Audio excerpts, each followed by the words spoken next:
What's up, guys? Today I'll be talking about a movie called The Call. The Call is a Korean horror movie.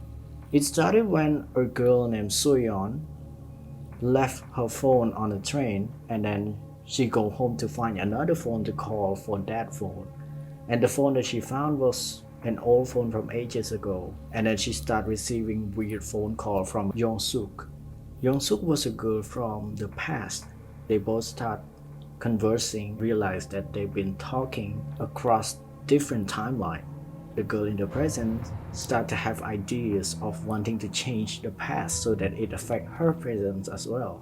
And that's when things get complicated because it keeps changing on and on. I think this movie is really good. It's worth your time to watch it.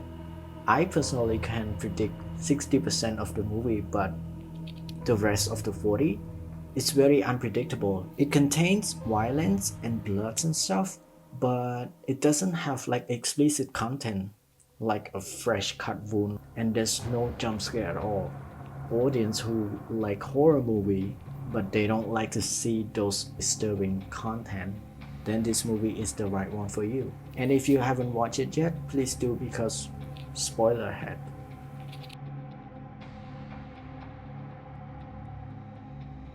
The girl in the present, Soo-yeon, played by Park Shin-hye.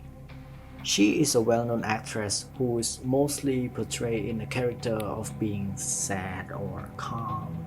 In this movie, she's still sad but not so calm because what she witnessed was kinda overwhelmed.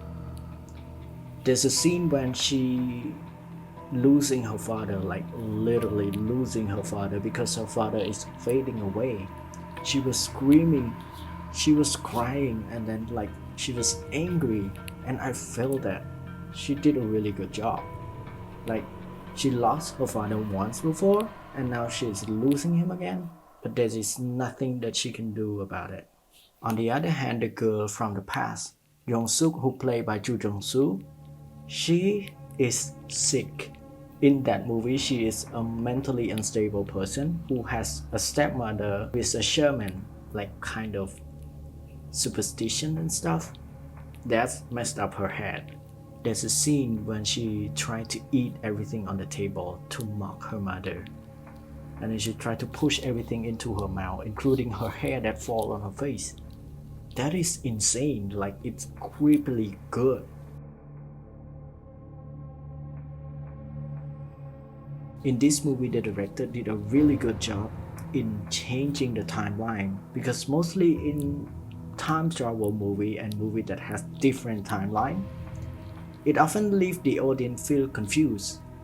But this movie, they changed the timeline very smooth. I feel like I go with the flow without doubt. There's a scene where Young-suk, the girl from the past, was caught by her mother and she was trying to burn her. There's a flame mark on the stair where it appeared in the present, and so is the smoke.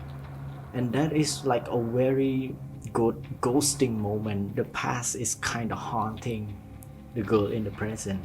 Also, this movie made me as an audience feel pressure because the girl in the present cannot do nothing to the girl in the past, because you cannot change the past, but the girl in the past can change the present. It's also send a message like that, like what you do in the present can affect your future, but you cannot affect your past at all or changes your past. But still, the girl in the present still find her way to trick the girl in the past to almost kill herself in a gas explosion incident. And that is unpredictable and very clever. The scariest scene in this entire movie is where Soo-yeon, the girl in the present, found herself in a house, her own house, full of refrigerators. I mean, it's very simple, but there's real cases of murderer often keep the body in the fridge.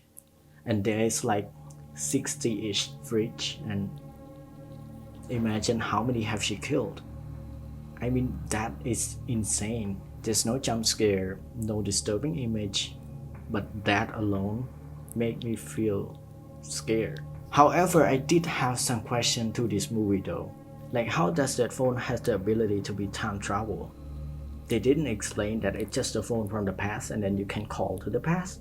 And why the girl in the present, Soo-young, hate her mother so much that she tried to burn down the house to kill her? Because if to kill her, why? Because she know that her mother has left the house already.